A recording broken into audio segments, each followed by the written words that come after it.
Islam, as a religion, actually has very little to do with the material world.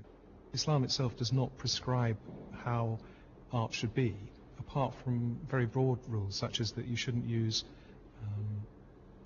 human or animal images in a religious context. The religious objects that we've got in the exhibition include, for example, a minbar.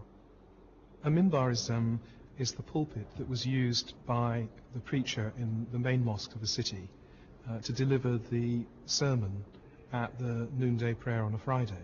It's decorated with very grand patterns and with calligraphy. We've actually got some of the scientific instruments that we use by Muslims in order to establish both the time of the daily prayers, but also the direction of the Kaaba in Mecca, so that they could say their prayers in the right direction. The Middle East is the focus of piety for Muslims. The ceramics workshops began to produce large tiles which were decorated with a sort of diagram of the holy places in Mecca. And above this diagram there's actually a quotation from the Quran that makes the statement that the Muslims should go on the Hajj if they have the resources to do so. Muslims are buried so that when they rise again on the last day, they will be facing the Kaaba in Mecca.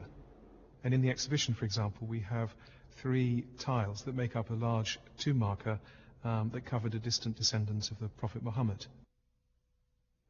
The Quran is the thing which God sent in the world, which created Islam, and therefore the Quran is very highly valued in Islam, very highly esteemed. The very highly trained calligraphers would be writing in special scripts that were particularly decorative and beautiful on papyrus and parchment using reed pens. There aren't enormous numbers of religious symbols in Islam, and of course there's no religious iconography that's used in mosques. In Islam, everyone was responsible for worshipping in places that were in order, that weren't offensive in any way to God.